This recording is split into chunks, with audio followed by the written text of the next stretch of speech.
Bom, vamos continuar a nossa aula aqui. Agora a aula de História, para concluir a segunda unidade.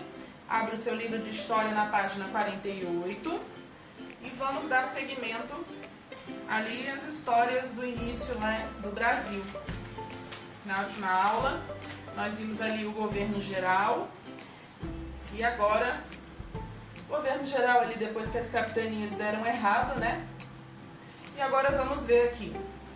Página 48, movimentos nativistas. Eu não vou ler tudo, mas eu vou dar a explicação e depois desse vídeo, antes de fazer as atividades, é bom que você leia tudo para se aprofundar no conhecimento, ok? Eu não vou ler porque é muita coisa, então eu vou explicar resumidamente os dois assuntos que restam da segunda unidade e aí você vai ler e vai fazer as atividades tanto do livro quanto da plataforma, certo?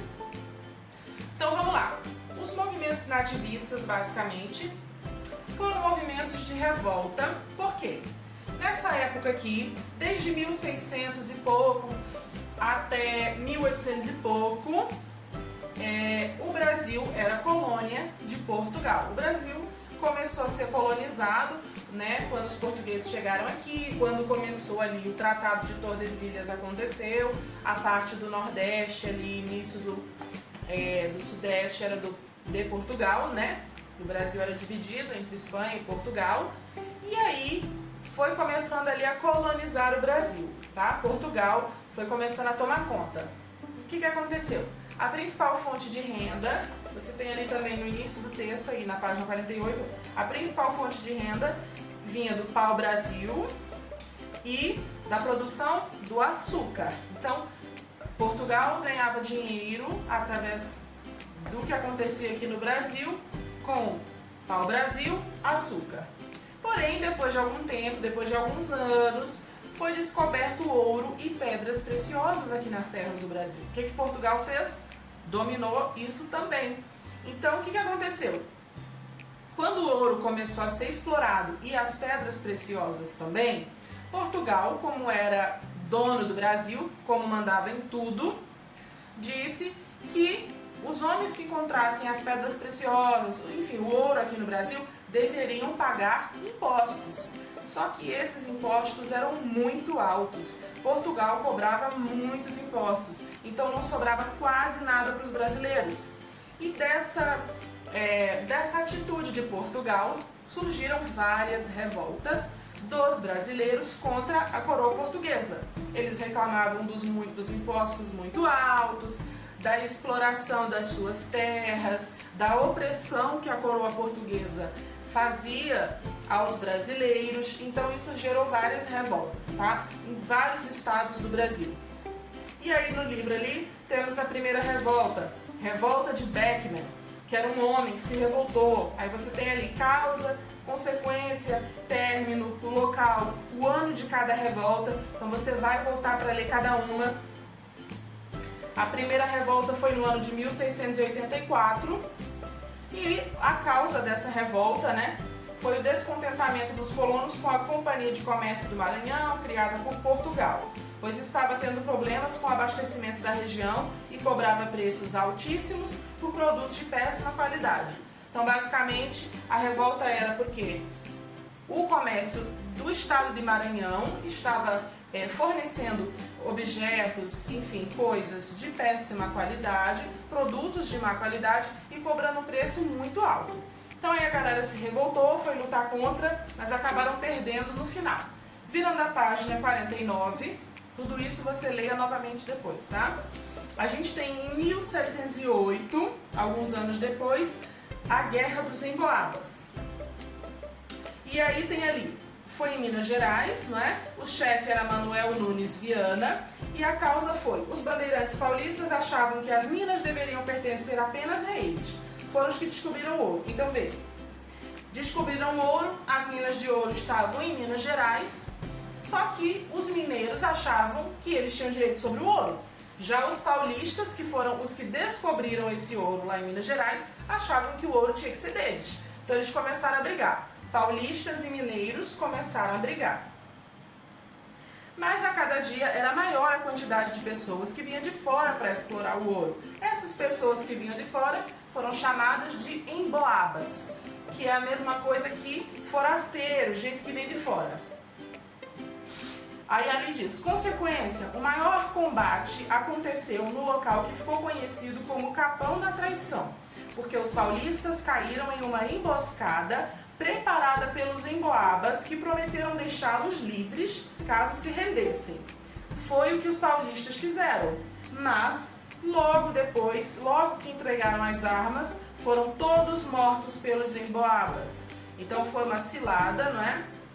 Os emboabas disseram que os paulistas, que eram aqueles que queriam ouro só para eles, se eles se entregassem, eles iam viver. Mas aí era mentira, né? Os paulistas se renderam, entregaram as armas e os emboabas foram lá e mataram a todos. O término foi com o decreto de Portugal, que disse que os paulistas deveriam ser expulsos da região e a coroa portuguesa ficasse com o direito de explorar as minas. Então nem os mineiros, nem os paulistas, nem os forasteiros tiveram direito sobre as minas. As minas ficaram para Portugal. Então Portugal sempre metendo a mão. Achavam ouro, era de Portugal. Achavam pedras preciosas, Portugal metia a mão. Então Portugal exercia uma opressão muito grande sobre o povo do Brasil e era por isso que essas revoltas aconteciam. Era muita briga, tanto aqui dentro como lá fora. Todo mundo queria o ouro, né? Obviamente. Todo mundo queria dinheiro. Sempre foi assim, né? Toda a história da humanidade é guerra por causa de dinheiro e poder. Próxima. Em 1710, apenas 2 anos depois, no estado de Pernambuco, teve outra guerra, chamada Guerra dos Mascates. Essa guerra foi entre Olinda e Recife. Nessa época, Olinda era a sede da capitania de Pernambuco. Lembra que nós estudamos sobre as capitanias? Então, Olinda era a sede da capitania de Pernambuco. E o Recife ainda não era nem sequer considerado uma vila, né? Hoje Recife é a capital de Pernambuco, mas naquela época Recife não era nada. Recife era um lugarejo onde viviam os comerciantes portugueses, eles não eram nem brasileiros. Só que aí eles começaram a reivindicar de Portugal que eles queriam que Recife virasse uma vila. Só que os senhores de engenho lá de Olinda, porque Olinda é do ladinho de Recife, e os homens que moravam em Olinda, as pessoas que viviam em Olinda eram muito ricas, eram senhores de engenho, cheios de escravos, de muitas posses. Por quê? Porque Olinda era a sede da capitania. Então, Olinda era uma cidade rica. Aí, os portugueses começaram a pedir para Portugal para que Recife fosse uma vila. Eles queriam que pelo menos fosse considerado uma vila. Os olindenses não gostaram nem um pouco e começaram a guerrear, invadiram o Recife e foram fazer guerra com os europeus que estavam ali. Aí, por fim, eles foram invadir o Recife porque eles disseram o quê? Se Recife começar a ser considerado uma vila e começar a crescer, nós vamos perder dinheiro, vamos perder escravos, não seremos mais tão ricos. Então eles foram lá e fizeram o quê? Atacaram Recife.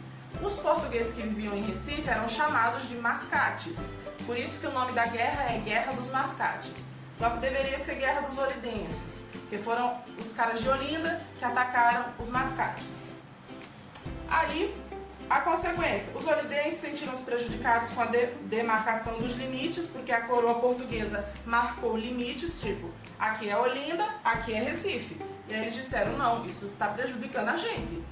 E aí invadiram Recife. Revoltados, invadiram Recife, lançaram a ideia de um governo independente e quebraram o Pelourinho, símbolo de autoridade e poder do Recife. Término. Os chefes dos olindenses foram presos e enviados para Lisboa, que é a capital de Portugal, e seus bens foram confiscados pelo governo, e o Recife tornou-se a sede da capitania de Pernambuco. Então veja o que aconteceu. Olinda era a capitania de Pernambuco, era a sede da capitania de Pernambuco, não gostaram do que os comerciantes de Recife, que na verdade eram de Portugal, pediram para que fosse considerada uma vila, e aí Portugal fez a marcação do território, eles não gostaram e foram atacar o Recife. Aí a coroa portuguesa não gostou e fez o quê? A sede que antes era em Olinda, passou a ir para Recife. E os homens que eram ricos ficaram pobres, porque perderam tudo. A coroa portuguesa confiscou todos os seus bens. Então era melhor eles terem ficado quietos, porque pelo menos eles não tinham perdido tudo, né? Mas enfim, foi assim que terminou a Guerra dos Mascates. E aí depois teve a revolta de Filipe dos Santos, foi outra revolta lá, 10 anos depois, em Minas Gerais. Aí a causa foi também contra a coroa portuguesa, que queria controlar a extração do ouro. Mandaram criar casas de fundição, que era o quê? Era onde os caras pegavam o ouro e transformavam em barras de ouro. E aí a maior parte, aliás, uma parte muito grande desse ouro ia para a coroa portuguesa. O nome do imposto, né, porque eles fizeram um imposto, era chamado de quinto. 20% do ouro tinha que ir para Portugal. Mas aí os homens não gostaram, os brasileiros se revoltaram e, liderados por um homem chamado Felipe dos Santos, foram até o governador e disseram: a gente não tá gostando disso não, fecha as casas de fundição, que a gente não quer pagar esse ouro todo para Portugal.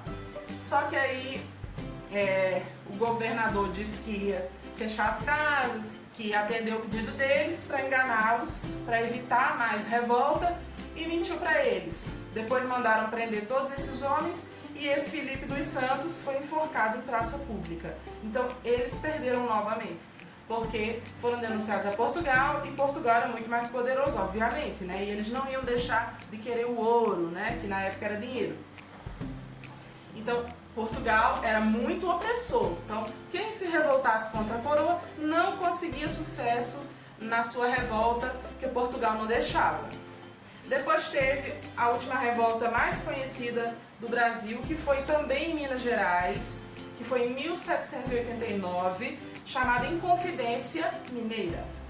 E a Inconfidência Mineira foi o seguinte, a causa: o governo português ameaçou aplicar a derrama, cobrança forçada de impostos. Então eles iam arrancar os impostos das pessoas de qualquer maneira. Se você não quer pagar, a gente vai entrar na sua casa e vai tirar tudo que você tiver de valor para pagar para Portugal. E aí, fecharam as fábricas de tecido, eles saíram oprimindo tudo, fechando o povo. Fecharam as fábricas de tecido que tinha no Brasil, para que o povo precisasse comprar de Portugal, isso tudo para dar dinheiro para Portugal. E começaram a entrar na casa das pessoas para roubar tudo que eles tivessem de valor para ser o imposto. Então, é tipo assim, se você não paga o imposto, eu vou roubar suas coisas de valor para você poder pagar o imposto, porque você vai pagar de qualquer jeito. Aí as pessoas se revoltaram, virando ali, a gente já está na página 51.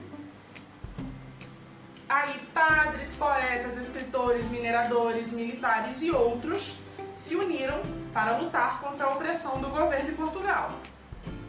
Os participantes eram chamados de inconfidentes. Eles queriam que a coroa perdoasse as pessoas que tinham dívidas com Portugal, ou seja, para de entrar na casa do povo e de roubar as coisas. Perdoe as dívidas, porque esse povo não pode pagar, os impostos são muito altos. Criasse universidades, acabasse com os impostos cobrados na mineração e construísse fábricas. Então eles tinham reivindicações. Eles queriam que a coroa portuguesa fizesse essas coisas aqui no Brasil. Os radicais queriam a proclamação da República, separando-se de Portugal. Entretanto, não queriam acabar com a escravidão, pois era um movimento elitista. Ou seja, é um movimento de classe social. Os ricos precisam dos escravos, certo? Os planos dos inconfidentes foram denunciados por Joaquim Silvério dos Reis, que traiu o movimento em troca do perdão de suas dívidas. Então, no meio dos caras lá que estavam fazendo as reivindicações para Portugal, um deles traiu os colegas, os companheiros, em troca de Portugal perdoar as suas dívidas, e aí ele colocou tudo a perder. A guerra acabou e o principal homem que morreu, que era o chefe, o líder, era Joaquim, deixa eu ver o nome dele, Joaquim José da Silva Xavier, que era ninguém menos que Tiradentes. Hoje em dia a gente comemora, todo abril, 21 de abril, a gente comemora Tiradentes. Por quê? Porque Tiradentes foi um mártir da Inconfidência Mineira, porque ele estava lutando contra a opressão de Portugal, e aí mataram ele e esquartejaram, ou seja, separaram as partes do corpo e espalharam em postes da cidade para servir de exemplo para que as pessoas vissem o que acontecia com quem se voltava contra Portugal. Aí Tiradentes foi morto, hoje em dia ele é admirado, pelo Brasil, porque ele morreu lutando pelo Brasil, contra a opressão dos portugueses, do governo, enfim. Então hoje a gente comemora aí o dia dele. Ele era chamado de Tiradentes porque ele aprendeu a arrancar dente, literalmente, com um tio dele que era dentista. Então, como ele aprendeu o ofício, ele começou a ser chamado de Tiradentes, tá? Aí, passando ali, um pouco antes dessas questões todas, ocorreu ali o ciclo do ouro, que foi o seguinte: a Holanda descobriu açúcar em outro lugar do mundo. Vou continuar aqui a aula, que acabou travando aqui, mas vou continuar. A gente está falando do ciclo do ouro. Até então, antes de começar com o ouro, o Brasil vivia da plantação de açúcar. Quando a Holanda conseguiu trazer açúcar de outro país, então houve ali uma disputa, certo? Não era mais só o Brasil que fornecia açúcar, então não era mais só de Portugal. A Holanda também tinha um fornecedor de açúcar. Aí o comércio com açúcar começou a enfraquecer, a diminuir. Aí os caras encontraram ouro e pedras preciosas e começaram a ir atrás dessas pedras, desse ouro, e aí viram ali uma nova fonte para ganhar dinheiro. Começaram a explorar, então virou uma loucura. Todo mundo foi atrás do ouro. E Portugal meteu a mão. Então a maior parte do ouro era de Portugal. Os homens começaram a ir para Minas Gerais, que foi onde encontraram bastante ouro, na região de Minas Gerais. Inclusive eu cresci em Minas Gerais, a minha infância todinha foi lá. Hoje em dia lá não tem mais ouro, infelizmente, já passou muito tempo, não sobrou mais nada, né? Pegaram tudo. E foi lá que encontraram, as pessoas foram tudo pra lá, os homens tudo, aquela esperança, nossa, ouro, vamos ficar ricos se a gente encontrar ouro, não sei o que. Foram lá, levaram seus escravos, e quem fazia o trabalho duro eram os escravos, obviamente, né? Eram os homens que ficavam lá, procurando ouro nos rios, nas encostas dos morros, dentro das cavernas, atrás do ouro, né? E aí esses escravos, eles eram muito maltratados, então eles morriam muito cedo, eles trabalhavam um pouco, porque eles não aguentavam, porque eles ficavam doentes. Ela está escorregando aqui. Então, esses homens ficavam muito doentes, eles morriam logo. Os senhores de escravos tinham que pagar impostos para Portugal, que metia sempre a mão em tudo, né? Então, ali na página 55, antes das atividades, a gente tem ali: o governo português cobrava impostos muito altos aos mineradores, ou seja, aos donos dos escravos. Então, assim, os mineradores eram os donos dos escravos, mas quem ia atrás do ouro eram os escravos, né? Os mineradores, os senhores, eles ficavam só mandando mesmo, e maltratavam esses escravos e tudo mais. Então, foi uma febre, todo mundo queria ouro. As famílias queriam enriquecer, criaram essa esperança, aí a economia do Brasil passou a ser ouro, pedras preciosas, né? O açúcar já não dava mais tanto dinheiro, nem o pau-brasil, começou a febre do ouro. E aí, depois disso, é aquela coisa, Portugal começou a cobrar muitos impostos, as pessoas ficaram revoltadas e começaram as revoltas que você viu nas páginas anteriores. Com a questão do ciclo do ouro, a gente fecha a segunda unidade. Então, até a página, deixa eu ver aqui até que página vai. Até a página 59 do seu livro, 58, 59, você tem atividades. Faça todas as atividades do seu livro de história, desde a página 48 até a página 59, tá bom? E aí a gente encerra a segunda unidade, ok? Então é isso. Encerramos hoje, foi matemática e história, ficou bastante grande, né? Bastante grande, mas é isso. Encerramos a segunda unidade e vamos encerrar matemática. Amanhã encerramos de história, ok? Então é isso. A gente se encontra de novo amanhã, sexta-feira, para concluir a segunda unidade. Se Deus quiser, para a gente começar a semana de revisão, tá? Então, beijo, tchau, tchau e até a próxima.